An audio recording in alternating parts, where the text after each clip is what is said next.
Alors, ce que je veux faire aujourd'hui avec vous, on m'a dit j'ai entre 40 et 45 minutes pour le faire, pour laisser de la place d'abord aux commentaires, mais aussi aux discussions. Alors, c'est proposer une lecture critique du discours qui vise à contrer l'islamophobie. Je parle à la fois du discours académique ainsi que du discours activiste. Il y a des tendances dans ce discours dont je serai critique et je vais expliquer pourquoi. Essentiellement, je crois qu'on est contre-productif si on ne tient pas compte d'un certain nombre de facteurs et je voudrais amener ces facteurs même s'ils sont un peu difficiles. Alors rassurez-vous, je n'ai pas de présentation PowerPoint, c'est juste 2 ou 3 images que je vais utiliser à un moment donné pour illustrer des choses, mais vous devrez compter sur l'écoute surtout et pas tellement sur les images. Alors, pour éviter que cette lecture critique soit mal interprétée, je voudrais rappeler mon propre cheminement et mon attitude dans ça, parce que ça va aider à interpréter des choses. Je vais être critique, mais vous allez voir pourquoi je peux me permettre d'être critique. J'ai commencé à être actif sur ces questions il y a très longtemps, au début des années 80. On avait mis sur pied un organisme qui s'appelle le CEAD, le Centre d'études arabes pour le développement. Et à ce titre, on faisait plein d'ateliers à Montréal, mais aussi dans l'ensemble du Québec, dans les syndicats, dans les cégeps, pour déconstruire les images négatives de l'islam et expliquer que l'islam n'est pas ce que les médias nous présentent. Pourquoi c'était important de le faire? Parce qu'à ce moment, les stéréotypes négatifs étaient présentés surtout contre les Arabes et l'islam, pas juste l'islam, mais l'arabité aussi, et c'était en lien immédiat avec l'actualité internationale, avec ce qui se passait en Palestine et en Israël, avec le Liban, avec les bouleversements politiques. Il y avait très peu de débats sur les accommodements raisonnables. Donc, il n'y avait pas de questions de fond qui se posaient sur les questions d'intégration. Est-ce que les musulmans arrivent avec une culture qui menace notre laïcité? Ça ne se posait pas ça du tout. Mais c'est pour vous dire que déjà à cette époque, j'avais commencé à écrire là-dessus, j'ai publié des textes et j'alertais déjà sur le fait que les stéréotypes négatifs qui étaient influencés par l'actualité internationale avaient pour conséquence de porter atteinte aux rapports, aux relations qui se tissaient entre ces nouveaux immigrants qui arrivaient avec les cultures issues de l'islam et les sociétés d'accueil. Donc, ça c'est le background que je veux souligner. Peut-être une autre petite chose, dans ma vie académique et de militant, parce que pendant très longtemps, je suis un peu moins militant maintenant, mais je suis plus dans la recherche, mais pendant une trentaine d'années, j'étais beaucoup plus militant et activiste sur le terrain que chercheur, mais j'étais les deux. Et j'ai eu à travailler sur 3 types de questions, et vous allez voir pourquoi c'est important que je le dise. Pendant plusieurs années, j'ai travaillé sur les questions géopolitiques, donc la question Israël-Palestine, l'Irak, l'Afghanistan, pendant quelques années. Pendant quelques années, j'ai travaillé sur les sociétés arabes elles-mêmes et arabo-musulmanes.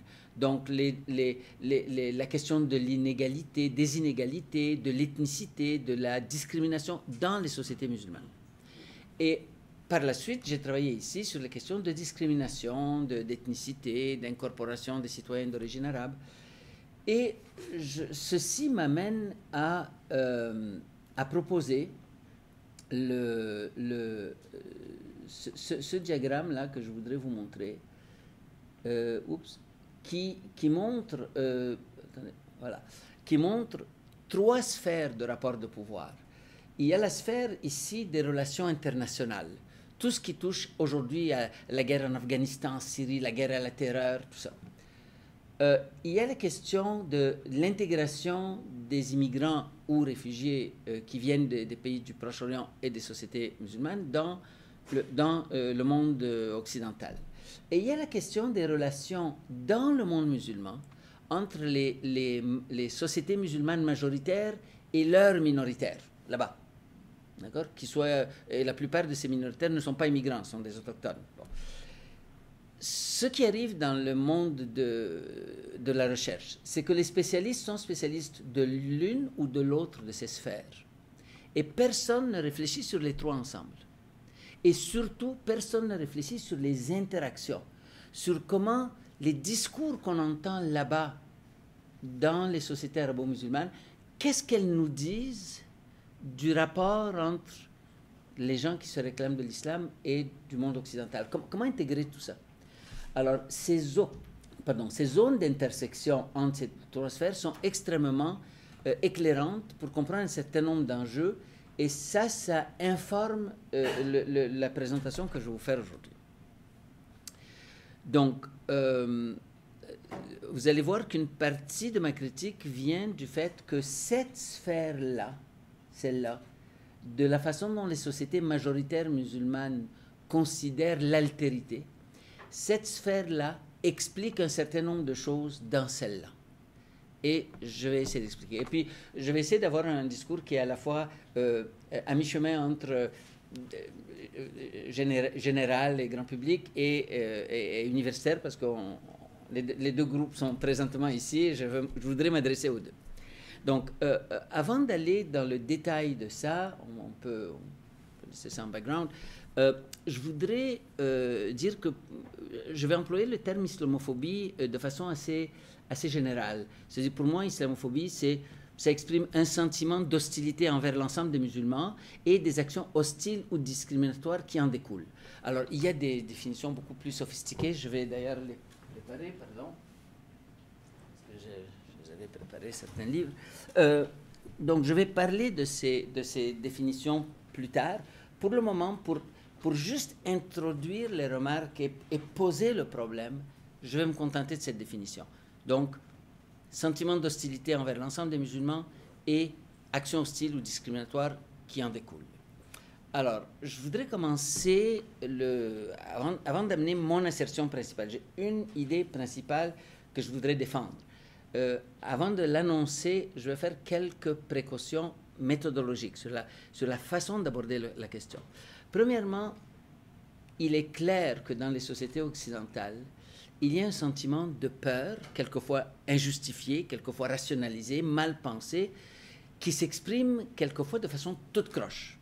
C'est-à-dire qu'il y a quelque chose qui nous dérange dans la culture des gens qui arrivent, on n'arrive pas à l'exprimer, et puis on est imprégné des stéréotypes que propagent les médias, et ça sort tout croche. Ça sort avec des généralisations, des insultes, et quelquefois avec des jokes, des plaisanteries qui se veulent sympathiques et qui sont extrêmement insultantes. Mon ami Abdelwahid vient de m'en raconter une, et ça c'est très commun, je l'ai entendu 10 fois. Dès qu'il y a un étudiant qui a l'air d'être musulman ou qui est non-musulman, il dit « Ah oui, Ben Laden, comment ça va ?» Et la personne qui le fait pense être humoristique. Ce qu'on ne réalise pas, c'est l'impact de ces plaisanteries, qui quelquefois n'en sont pas. Quand vous lisez des fois le Journal de Montréal ou bien vous écoutez ce qu'on appelle les radios X, c'est pas tellement des jokes, et la blessure est énorme. Je ne veux pas sous-estimer ça, et je ne veux pas que mon discours ait l'air de dire que c'est pas important, parce que je vais être critique de tout ça, mais c'est important, et je voudrais dire que l'impact psychologique sur les gens qui se réclament de culture musulmane est infiniment plus grand que les discriminations réelles, parce qu'on se sent rejeté. Ce sentiment de rejet, la moindre chose peut le déclencher, et il faut prendre acte de ça. Et il faut prendre acte de cette dimension-là, et donc c'est pas ça que je veux. Je le dis simplement pour vous dire, j'en prends acte, c'est important. Je parlais d'autres choses aussi.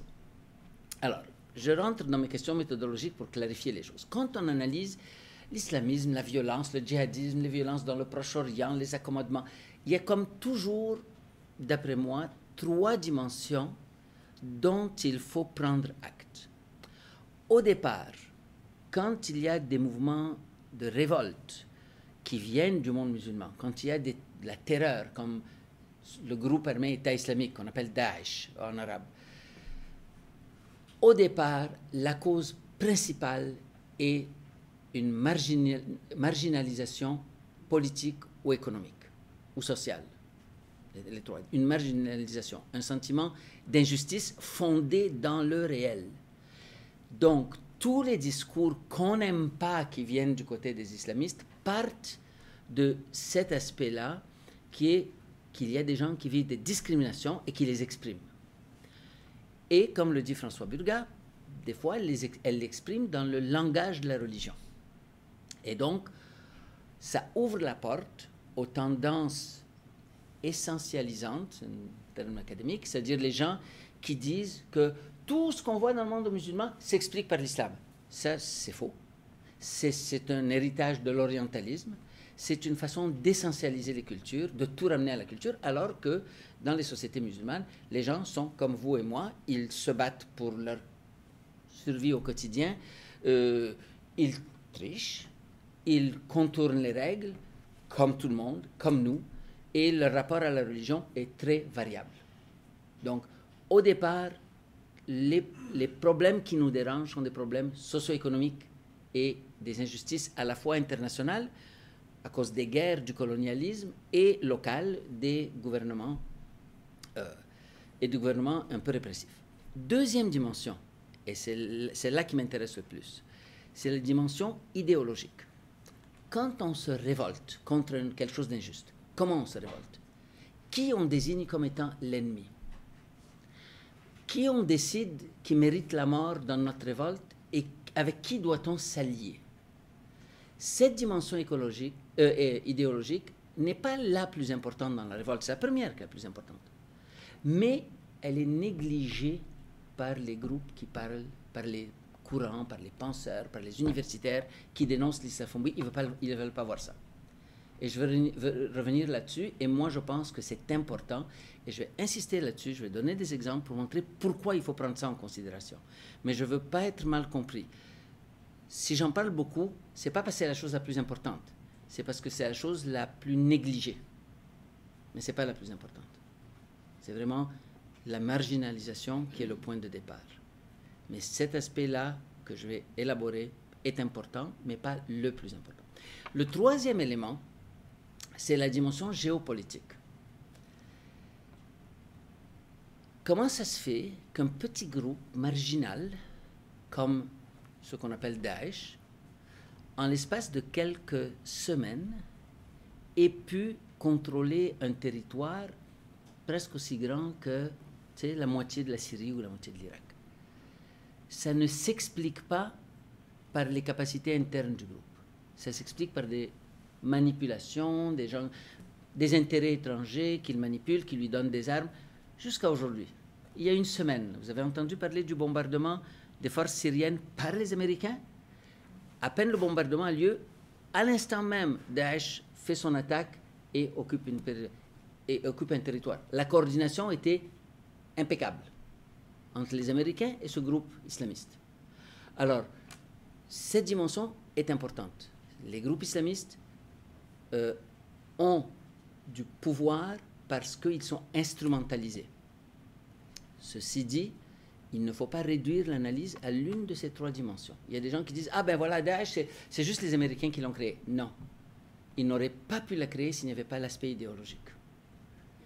On dit « Ben, ils se révoltent parce que les musulmans sont violents. » Non. Ils se révoltent parce qu'il y a un problème de marginalisation. Après, comment ils vont penser leur révolte? Ils vont la penser avec leurs outils culturels. Et si l'islam est fondamental dans leur société, ils vont penser la révolte avec les outils conceptuels de l'islam. Mais après, il faut voir comment ces trois facteurs vont jouer ensemble.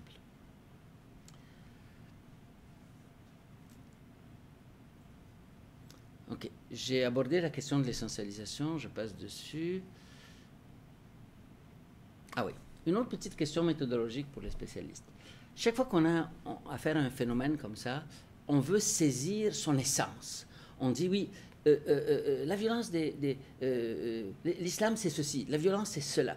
Moi, ce que je dis, c'est que penser en termes de tendance centrale, de c'est quoi l'essence d'un phénomène au sens principal, c'est une fausse piste. Je vous dis ça en tant que statisticien, j'enseigne les statistiques. Il faut se débarrasser du complexe de la moyenne, vouloir savoir c'est quoi la moyenne, c'est quoi la tendance centrale. Ce qui est important, c'est l'articulation entre les diverses tendances. Comment les tendances centrales s'articulent avec les tendances marginales. l'islamisme que je vais analyser et mentionner est une tendance minoritaire dans les sociétés musulmanes. Mais la dynamique fait qu'elle a un rôle incommensurable avec son poids démographique réel. Son poids est disproportionné. Pourquoi? Parce que quand vous faites de la violence, ça change les règles du jeu. Il suffit de quelques... Il suffit en France de... Il y a peut-être une trentaine, quarantaine de personnes qui ont fait des actes dits terroristes, la violence politique. Et ces 40 personnes ont changé la dynamique entre les 6 millions de Français musulmans et le reste des Français. Alors, on peut dire, oui, mais attendez, ils n'agissent pas tout seuls. C'est vrai, ils n'agissent pas tout seuls. Il y a des tendances en arrière, je vais en parler. Mais c'est quand même, ça reste des tendances marginales.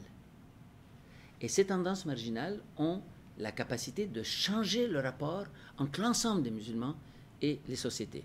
Donc, je veux juste qu'on garde ça en tête, que le fait qu'une tendance est minoritaire ou même vraiment marginale ne signifie pas qu'elle n'est pas importante et ne signifie pas qu'elle n'est pas capable d'influencer la dynamique globale. Ça, c'est un élément sur lequel j'insiste beaucoup, parce que souvent, quand je fais des analyses, on me dit, oui, mais attends, là, les gens qui sont violents sont très minoritaires, marginaux, il ne faut pas en parler. Je dis non, ils sont marginaux, mais il faut en parler. Et voilà pourquoi il faut en parler. Bon. Alors là, j'arrive à... oui, dernière question méthodologique. Quand on essaie d'expliquer ce genre de phénomène, la culture, les inégalités, le rôle des Américains, il y a des temporalités différentes. Qu'est-ce que je veux dire par ça? Il y a des facteurs qui jouent dans l'immédiat. Il y a d'autres facteurs qui jouent à long terme. Quand des gens se révoltent, ils se révoltent parce qu'ils vivent une injustice. Il y a des facteurs à court terme qui expliquent cette révolte. Mais quand ils analysent la révolte en termes religieux, et que cela est fait pendant 3 générations, il reste des traces. Il y a un sociologue français très connu, François Burgat, qui est un des leaders, un des penseurs importants sur l'islam en France, qui a développé des théories très articulées. Un de ses textes s'appelle « Les mobilisations politiques à référent religieux ». Lui, il dit, pour comprendre l'islamisme, allez voir la politique. C'est mon numéro 1 là, dans mes trois facteurs. Allez voir la marginalisation. C'est ça qui explique tout. Moi, je dis que François Burgat s'est arrêté au milieu de son analyse. Parce que son analyse dit c'est la marginalisation politique, mais elle s'exprime en termes religieux. Mais quand pendant 30 ou 40 années, vous avez tous les leaders religieux qui expriment leur analyse de la situation en termes religieux, vous avez une génération ou deux de jeunes issus en Égypte, en Syrie, en Irak, qui ont été socialisés dans une vision religieuse du conflit, qui voient l'autre en termes religieux.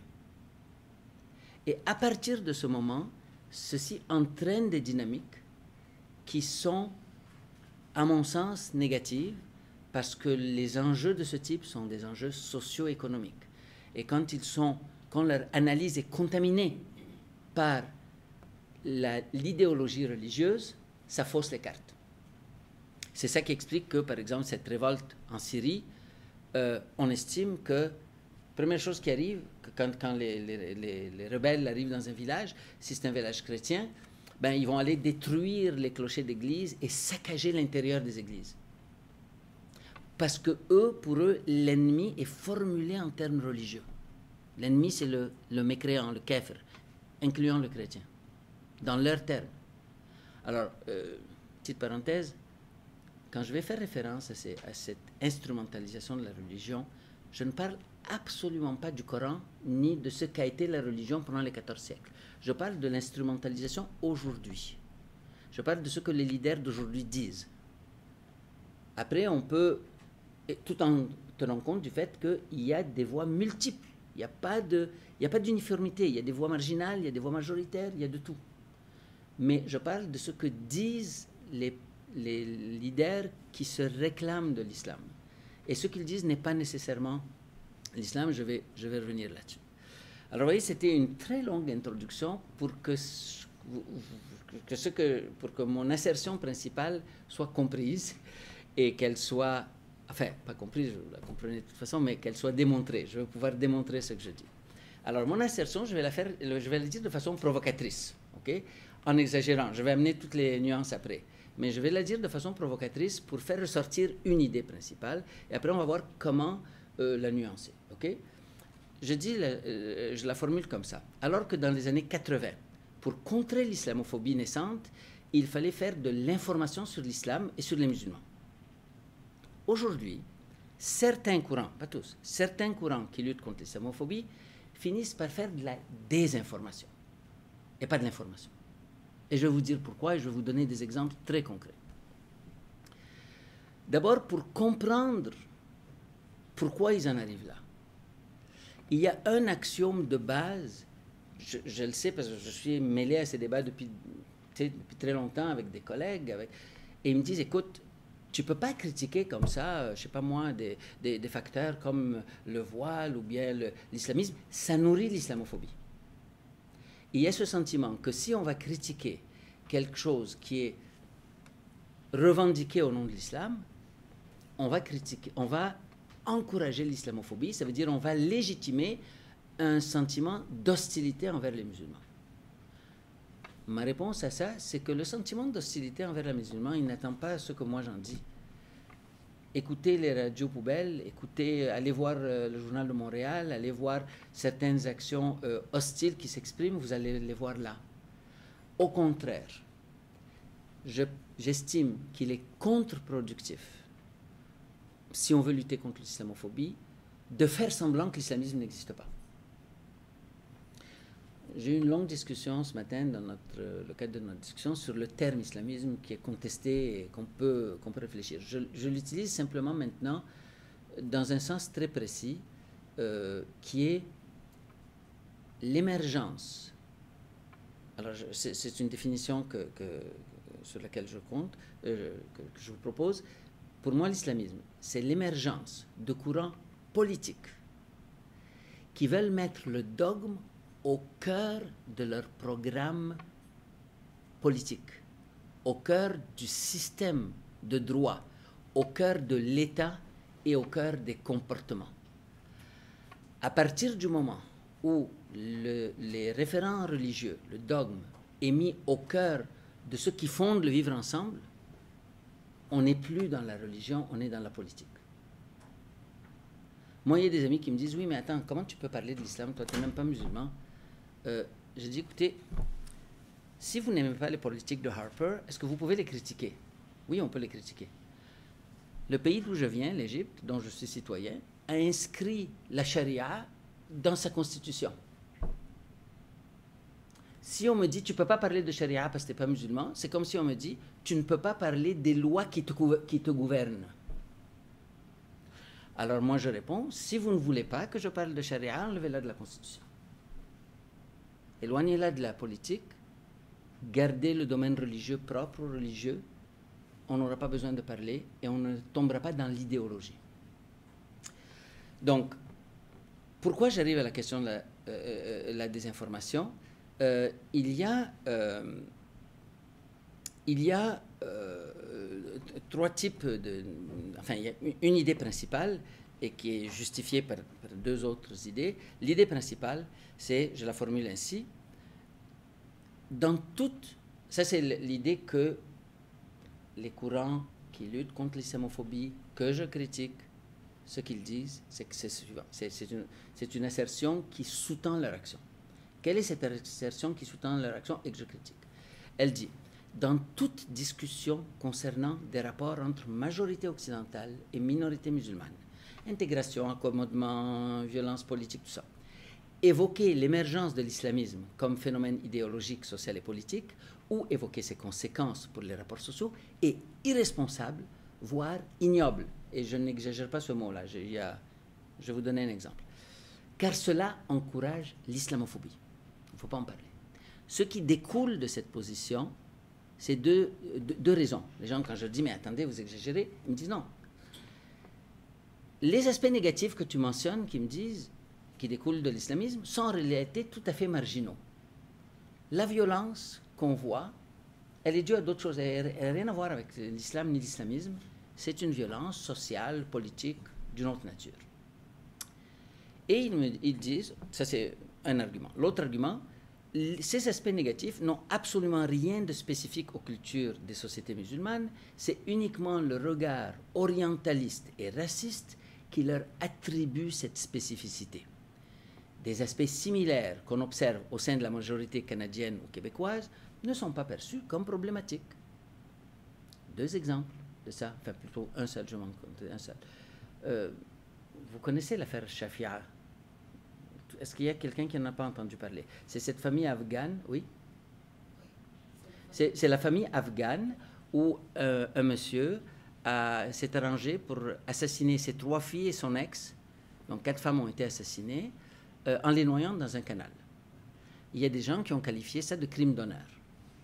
Et les courants que je critique me disent, mais non, voyons, qualifier ça de crime d'honneur, c'est de l'islamophobie. En quoi c'est différent de Turcotte qui a tué ses enfants? Vous savez, à Chicoutimi, bon, ou au Saguenay. Alors, je dis oui, il y a une différence. Turcotte qui a tué ses enfants sait qu'il a fait un crime et sait que c'est mal, et toute la société autour de lui sait que c'est mal. Dans le cas de Shafia, les gens qui se sont concertés, qui sont le mari, la femme et leur fils, pensent défendre leur honneur. Ils pensent qu'ils font quelque chose de vertueux. Pour défendre leur honneur, ils ont tué ces femmes. Alors on me dit, ben attends, là, tu es en train de faire des stéréotypes et tu encourages l'islamophobie. Je dis non. Ceci représente une tendance qui découle d'un ancien ordre tribal qui existe encore dans les lois dans beaucoup de pays arabes. Il y a, dans le code légal, il y a un terme qui s'appelle crime d'honneur, et les crimes d'honneur reçoivent des peines plus légères que les crimes ordinaires, parce qu'on considère que c'est normal que l'homme préserve son honneur en tuant sa femme, ou sa fille, ou sa sœur, ou sa cousine, si elle l'a déshonoré. Et donc, il faut prendre ça en considération pour pouvoir lutter contre les crimes d'honneur. Et il ne faut pas généraliser. Et il faut dire que c'est une pratique qui est en recul, qu'elle est en train de disparaître dans les pays arabes et dans les pays musulmans, que les lois ont changé, que les codes légaux ont changé ici, mais là-bas, mais que les mentalités restent. Ne pas considérer les mentalités a 2 effets.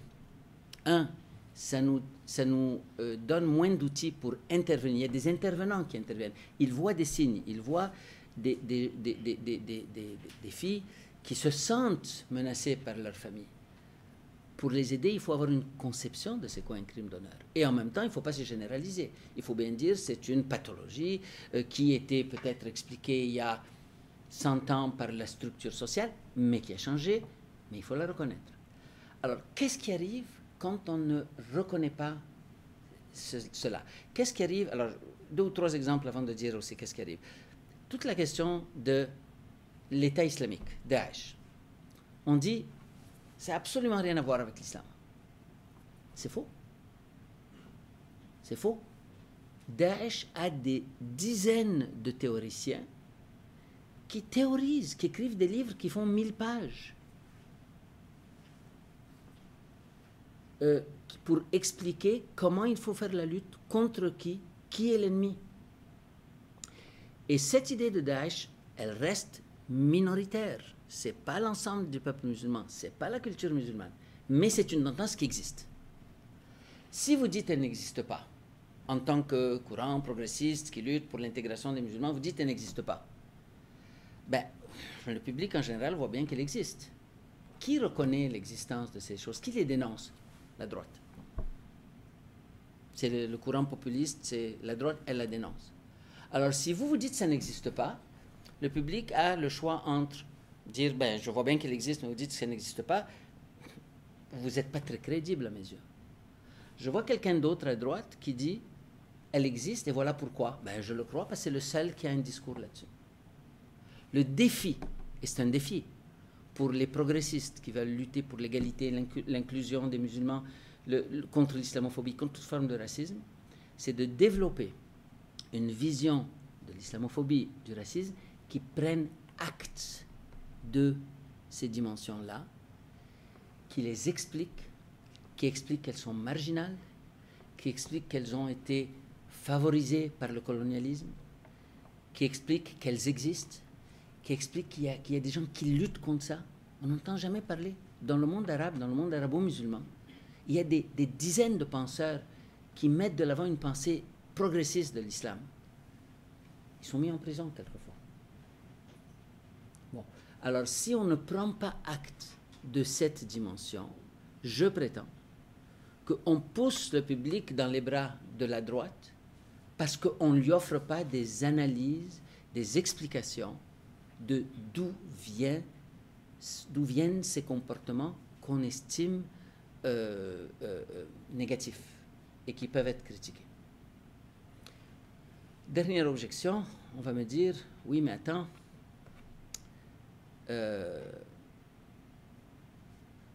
c'est vraiment extrêmement marginal. Et là, je vais vous dire, attendez, non, c'est pas marginal. C'est minoritaire, mais c'est pas marginal. Et je vais revenir à l'histoire. Et je vais mentionner des auteurs arabo-musulmans qui ont écrit sur un phénomène récent. Ce phénomène-là, c'est la montée de l'islamisme au sens où je le définis, c'est-à-dire la montée de courants politiques qui veulent mettre le dogme au cœur de l'ordre social politique et social. Ces courants-là qui veulent mettre le dogme au cœur, ils ont une histoire, ils ne viennent pas de nulle part. Pour ceux qui s'intéressent à ça, je vous invite à lire le livre d'un auteur, je crois qu'il est tunisien, Hamadi Reddisi, qui a pour titre « Le pacte de Nejd » ou « Comment l'islam sectaire est devenu l'islam ». Faites bien attention au titre. « Comment l'islam sectaire est devenu l'islam ». Qu'est-ce qu'il montre? Le pacte de Nejd. Un autre livre qui va un peu dans le même sens, avec un titre plus neutre, L'éclair de l'islam, d'un certain Nabil Mouline, qui est un chercheur marocain qui travaille au centre Jacques Berck à Rabat, montre aussi ce même phénomène. Quel est ce phénomène? Je vais faire un tout petit retour en histoire, dans l'histoire, pour pouvoir revenir et tirer ma conclusion. Il y a dans l'islam de diverses interprétations, divers courants. Un de ces courants s'appelle le hanbalisme, et il fait référence à un penseur du deuxième siècle de l'ère musulmane qui s'appelle Abu Hanbal, qui avait une vision extrêmement rigide et stricte des règles. Ce courant a survécu au cours des siècles. Il a été transformé. Il y a eu des penseurs comme Ibn Taymiyyah, Ibn Qasim al-Jawziyya. Il y a eu ensuite, alors ça c'était dans l'époque classique. Dans l'époque moderne, qu'est-ce qui s'est passé?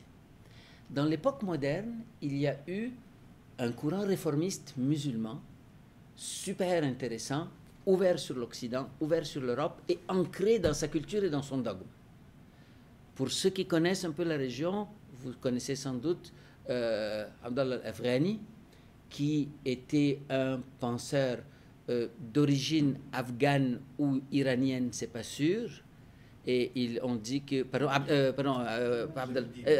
Jamal el-Din, pardon, excusez-moi, j'ai fait un lapsus. Donc je corrige. Jamal el-Din al-Afghani, qui était... son nom Afghani, ça signifie celui qui est né en Afghanistan, mais on dit qu'il est né en Iran, donc il y a un débat là-dessus.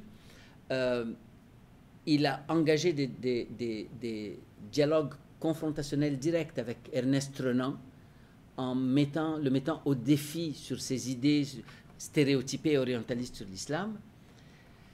Et c'était un des réformateurs. Un de ses disciples, ça a été Mohamed Abdou. Mohamed Abdou était aussi un Égyptien qui était à la tête du Azhar. Je ne sais pas s'il était moufti ou bien, je pense qu'il était chef du Azhar ou moufti, un des deux, et qui était donc qui a amené aussi un élément de réforme très intéressant. Le disciple de Abdou s'appelait Rachid Rida. Lui, il a commencé à être un peu plus proche du hanbalisme et il a commencé à ouvrir des portes vers la pensée wahhabite d'Arabie. Son disciple Hassan el-Banna est allé plus loin de ça, et son successeur, je ne dirais pas disciple, Saïd Qutb, est allé beaucoup plus loin en théorisant la violence, en trouvant une théorisation de la violence. On ne peut pas expliquer cette évolution en disant, voyez, l'islam fait ça. Non. La seule façon d'expliquer cette évolution, c'est de dire, c'est dans les rapports coloniaux et dans la résistance aux rapports coloniaux que l'évolution s'est faite de cette façon.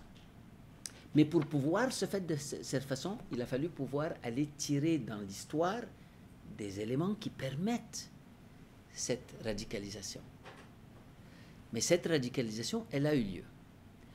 Aujourd'hui, alors, juste avant de parler d'aujourd'hui, cette radicalisation a été encouragée et ce retour vers l'islam comme dogme au cœur du système social, pas de la spiritualité, au cœur du système social. Parce qu'il y a une alternative à ça. Il y a un islam spirituel, il y a les tendances soufis. Et il n'y a pas juste les tendances soufis, il y a des gens qui ne sont pas soufis, mais qui vivent leur islam dans sa dimension spirituelle ou dans sa dimension personnelle.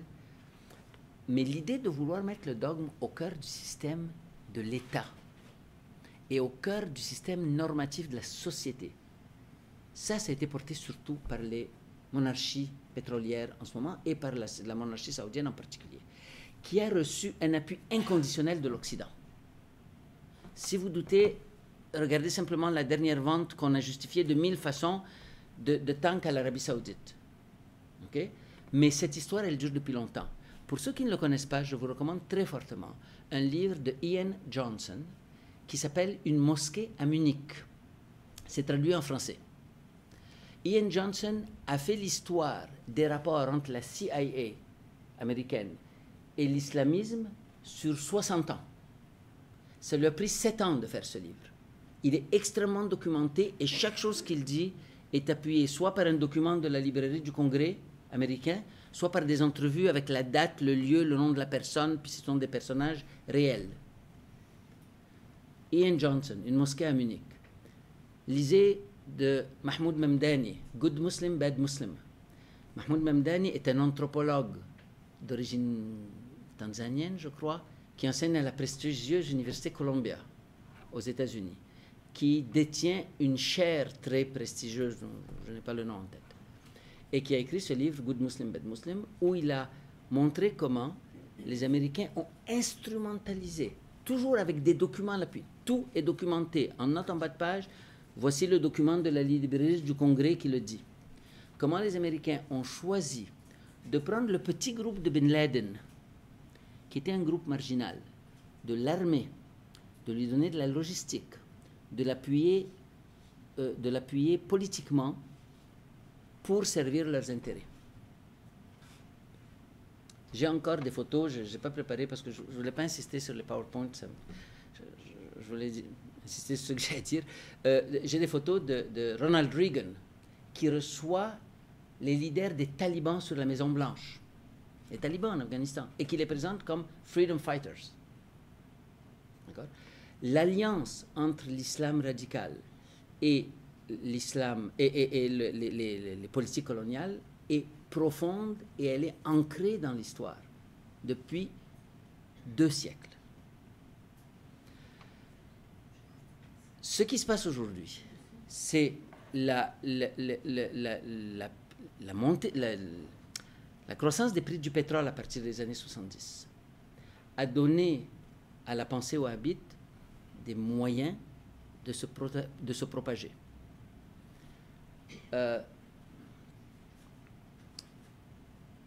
Aujourd'hui, cette pensée wahhabite, la plus rigide, est considérée, est devenue presque la norme dans plusieurs institutions de prestige dans le monde musulman.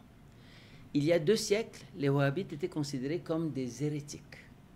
La plupart des penseurs musulmans ont dit, ces gens-là, ils sont en dehors du mainstream de l'islam. En arabe, il y a un terme. Kharij Ahl al-Sunnah wal-Jama'a. Ils l'ont déclaré dehors. Aujourd'hui, ils sont devenus dominants. Vous allez me dire, oui, attends, tu exagères, ils ne sont pas devenus dominants. Je vais vous donner 2 exemples. Si on avait le temps, j'aurais montré les vidéos, mais elles sont toutes en arabe. Une professeure de droit comparé islamique, de fiqh, droit comparé islamique, à la prestigieuse université Al-Azhar, fait un programme de télévision, il y a 1 an, où elle dit, quand les musulmans vainquent ou se triomphent d'une communauté non musulmane, ils ont le droit de prendre leurs femmes, de les réduire en esclavage, de gratifier les combattants avec ces femmes comme esclaves sexuelles et de les vendre sur le marché des esclaves. C'est pas Daesh, c'est pas le Daesh qui dit ça, c'est une professeure de droit islamique comparé à Al-Azhar. Vous vous rendez compte de la catastrophe que ça signifie? Je n'en tire pas la conclusion que voici ce qu'est l'islam, non. Je dis c'est une pensée marginale, minoritaire, rigide, qui a été propulsée avec l'argent des pétrodollars et qui se répercute. Deuxième exemple, j'ai encore 2 autres exemples et je m'arrête, ça aura fait 45 minutes. Et je tirerai ma conclusion, je vais prendre juste 4-5 minutes encore. Deuxième exemple, une confrontation à la télévision égyptienne encore. Je parle beaucoup d'Égypte parce que beaucoup de ces mouvements ont commencé en Égypte, parce que l'association des frères musulmans a été établie en Égypte, et ils se sont répercutés un peu partout dans le monde arabo-musulman. Aujourd'hui, la plupart des groupes les plus radicaux, les djihadistes, les plus violents, ont des racines dans l'association des frères musulmans à partir de la pensée de Saïd Qutb, qui a contribué à radicaliser la pensée des frères musulmans. Donc, le doyen, alors Al-Azhar est une université, mais elle a aussi 4000 écoles secondaires à travers l'Égypte. Des écoles, donc on forme à chaque année 4000 personnes. Et un avocat égyptien arrive à la télévision pour confronter le doyen de l'Azhar avec une pile de livres. Il dit, voilà vos livres que vous enseignez à l'école, vous êtes en train d'enseigner la pensée de Daesh. Et le doyen dit, tu exagères. Il dit, non, voilà. Il lui ouvre les pages et il lui lit, ligne, page par page, dit, voilà ce que vous dites. À telle page, vous dites, il faut trancher la tête à celui qui ne va pas faire la prière le vendredi. Et le doyen lui dit, écoute, tu exagères, on ne généralise pas comme ça. Il y a toutes sortes de raisons pour ne pas aller. On peut être malade, on peut être fatigué, on peut... Il dit, non, non, je ne parle pas de ça. Je parle de celui qui ne veut pas aller à la prière le vendredi. Et le doyen lui répond, oui, dans ce cas, il faut lui trancher la tête. Et il dit, c'est pas moi qui dis ça, c'est le livre sacré. Il dit même pas, c'est pas moi, il dit, c'est pas moi qui dis ça, c'est nos textes sacrés qui le disent. Ça, c'est la pensée wahhabite au pouvoir. Troisième exemple, et tout ça, je l'ai sur vidéo. Là, si vous en doutez, là, je les ai. J'ai ces confrontations. J'ai les pages des livres où ça s'est dit et j'ai les pages où ça s'est enseigné. Ce sont des livres enseignés dans les écoles secondaires. Bon. Pourquoi c'est important pour nous? On pourrait dire, oui, mais ça n'a rien à voir. C'est que c'est une culture politique qui se répercute. Un journaliste égyptien, il y a 6 mois, a écrit un texte où il était comme effaré et catastrophé. Il dit, je faisais des entrevues avec des jeunes en médecine, branchés, modernes. Et il dit, je demande à un de ces jeunes, la discussion amène sur l'identité. Puis il dit, toi, est-ce que tu te sens plus proche de ton voisin égyptien, ton concitoyen qui est copte, ou bien du musulman malaisien? Et l'autre lui répond, mais évidemment du musulman malaisien. Mon voisin copte, c'est un kafir, c'est un apostat. Alors, ça, c'est quelqu'un d'ordinaire, quelqu'un de branché. Ce que je dis, c'est que cette culture qui était marginale, qui était considérée une hérésie il y a quelques temps, a été propulsée au centre des institutions. Et quand on la répète pendant 3 générations, vous avez des générations qui sont nées avec comme vision du monde la vision wahhabite. Ça, il faut le confronter et il faut prendre acte du fait que ça se répercute. Je vais vous le montrer ici, juste ça là. Ce poster est tiré d'une mosquée de Montréal, une mosquée tout à fait modérée, qui dit la chose suivante. Le titre, c'est les 10 choses qui contredisent le fait d'être musulman. Vous n'êtes pas musulman si, et il y a 10 choses. Une de ces choses, vous êtes musulman, vous n'êtes pas un bon musulman si vous ne considérez pas les non-musulmans comme des apostats. Si vous doutez qu'ils sont des mécréants et des apostats, vous n'êtes pas musulman. Qu'est-ce que dit l'autre chose? Vous n'êtes pas de vrais musulmans si vous vous alliez avec des non-musulmans, y compris les chrétiens ou les juifs. Si vous prenez pour alliés des chrétiens et des juifs, vous n'êtes pas de vrais musulmans. Ça, c'est enseigné à Montréal. Ça, c'est un poster tiré du site web officiel d'une mosquée. D'accord? Alors, dire que cette idéologie n'a pas de... Et pas, c'est pas une mosquée salafiste, hein, c'est une mosquée ordinaire. Dire que cette pensée n'a pas de répercussions ne permet pas de comprendre le phénomène et ne permet pas de lutter contre le phénomène. Donc, ce n'est pas de l'islamophobie que de se demander comment cette culture politique peut affecter le vivre ensemble. La réponse n'est pas simple. La réponse n'est pas dans la... La réponse n'est pas dans la négation de la liberté d'expression. Je n'ai pas de réponse. Mais je dis il faut prendre acte du problème. Et ma controverse avec mes collègues et amis qui parlent d'islamophobie, qui ne veulent pas parler de tout ça, c'est qu'eux disent non, tout ça n'a pas d'importance. Et moi, la raison pour laquelle j'en parle, ce n'est pas pour dire que c'est ça l'essentiel. C'est pour dire simplement il faut en prendre acte. Point. L'essentiel de la radicalisation vient d'ailleurs, vient de la marginalisation, vient de l'exclusion. C'est par là qu'il faut commencer, c'est par les jobs, c'est par l'intégration, c'est par le discours de respect, c'est par arrêter de lancer tout le temps des accusations aux musulmans. Mais il faut prendre acte de ça et il faut développer une vision, un programme antiraciste qui inclut dans son analyse le fait que des courants fondamentalistes sont présents, qu'ils ont un impact et qu'on doit confronter ce problème, même si c'est difficile. Je vous remercie de m'avoir écouté.